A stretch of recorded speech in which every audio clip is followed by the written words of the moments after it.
They were small, awkward, and clumsy on land, but what these creatures did would change an entire landscape. This time, they attempted an act that defied the limits of geography itself. When scientists in Alaska decided to release a few hundred beavers into frozen tundra, no one imagined they were about to trigger one of the largest unplanned engineering projects in modern history. What began as a simple ecological experiment soon became a story of rebirth, chaos, and unintended consequences that stunned the world. The tundra, cold, silent, seemingly lifeless. For millennia it had lain frozen, its permafrost preserving ancient bones, seeds, and secrets, a land long written off as dead. But as the planet warmed, the top layer of this frozen land began to melt, forming pools of stagnant water and dead soil. Nothing thrived here, no trees, no insects, no oxygen below the ice. So ecologists had a bold idea. What if they could reintroduce nature's original engineers, the beavers, to jumpstart the water cycle and bring life back to the tundra? It sounded idealistic, maybe even naive. Beavers, after all, had vanished from much of Alaska's interior by the early 20th century, hunted for fur and displaced by changing climates. But by the 1980s, conservationists saw an opportunity to reverse that loss. They began releasing small groups of beavers into the Yukon Flats, a region of shallow streams and melting permafrost where the land was collapsing into itself. The idea was simple. Beavers build dams. Dams slow water. Water spreads. Plants grow and life follows. For years the results went unnoticed. The first generations of beavers built tiny lodges and dams that barely changed the land. But then something shifted. As temperatures rose through the 1990s and 2000s, the animals expanded fast. Every dam they built trapped more water, creating new ponds. Those ponds melted permafrost faster, releasing methane and warming the soil further. In a decade, satellites showed an explosion of dark spots, beaver ponds spreading across Alaska's tundra like freckles on ice.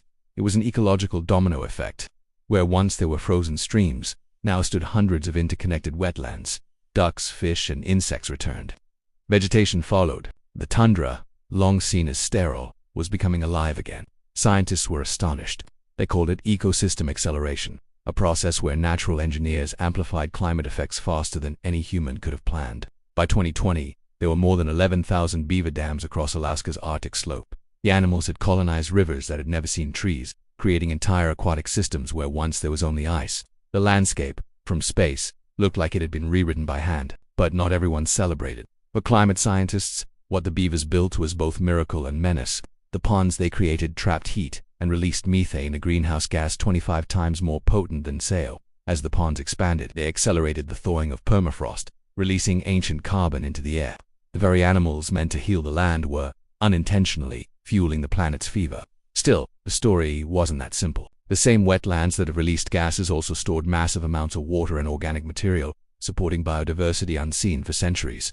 Insects returned, birds nested, and fish thrived in places scientists once called dead zones. Indigenous communities, long familiar with the land's rhythms, adapted quickly. They learned to use beaver ponds as new fishing grounds and hunting routes. For them, the beavers weren't invaders. They were a reminder that nature always finds a way to restore balance, even through chaos. By 2025, the phenomena had drawn global attention. The beavers that changed the Arctic, headlines read. Documentaries showed time-lapse footage of frozen valleys turning into lakes within years. The animals had become climate symbols, tiny mammals reshaping the most remote ecosystem on Earth. But behind the wonder was a serious question. Are we witnessing restoration or runaway change? To understand, researchers traveled deep into the Yukon Flats with drones, thermal cameras, and soil sensors. What they found was paradoxical. In some areas, beaver ponds cooled local air by reflecting sunlight. In others, they warmed it by absorbing heat. In some valleys, permafrost melted entirely, forming vast new wetlands. In others, it stabilized under thick layers of vegetation. The beavers were not destroying the Arctic, they were transforming it into something new, something the planet hadn't seen in thousands of years. Ecologists began to see them not as villains or heroes, but as catalysts, living experiments of adaptation in a changing world. The real lesson lay not in what the beavers built, but in what they revealed. Nature's feedback loops are powerful, unpredictable, and unstoppable once triggered. Every dam, every pond, every ripple was part of a larger conversation between ice, water, and life. And in that conversation, humans were no longer the only engineers. Still, management became crucial. Towns near Nome and Fairbanks began seeing flooding where beaver ponds overflowed into roads and pipelines. Maintenance crews had to remove dams by hand or install flow devices to control levels. What was once wilderness was now a patchwork of human and animal infrastructure. The Arctic had become a shared construction site. Yet even amid the challenges, something remarkable persisted: resilience. As forests burned in southern Alaska, the wetlands created by beavers acted as natural fire breaks, stopping flames cold. During droughts, their ponds provided water to migrating birds and mammals. In a way, the beavers were already performing climate adaptation work humanity had barely begun to understand.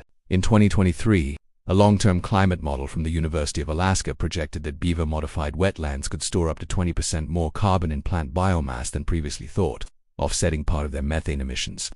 The balance was delicate, but it hinted at an unexpected truth.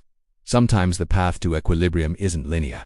Sometimes it looks like chaos before it looks like harmony. Today, standing above the Arctic tundra, you can trace the beavers' legacy: glittering ponds reflecting the low sun, winding channels connecting them like veins of silver across the land. What began as a few hundred animals has reshaped more than 8,000 square kilometers of frozen terrain, and the world is watching. For climate scientists, the beavers have become both experiment and metaphor. They remind us that the Earth doesn't stand still. It reacts, adapts, and rebuilds in ways we can't fully predict. The beavers didn't wait for permission or planning. They simply followed instinct, and in doing so, rewrote the rules of an entire ecosystem. Perhaps that's the greatest lesson of all. In a time when humanity struggles to control the planet's future, a small creature with teeth and persistence shows that transformation isn't always engineered. Sometimes it is simply built, one stick at a time. The frozen land is no longer silent. It hums with life, rippling with the sound of flowing water, the splash of tails, the beating wings of returning birds, and in that sound lies a question that echoes beyond the Arctic. If the beavers could do this, what's stopping us from rebuilding our own broken landscapes? Not through domination, but through understanding. Not through control, but through coexistence. Because sometimes, the smallest engineers make the biggest changes. The cradle of the Arctic had become a corridor of life.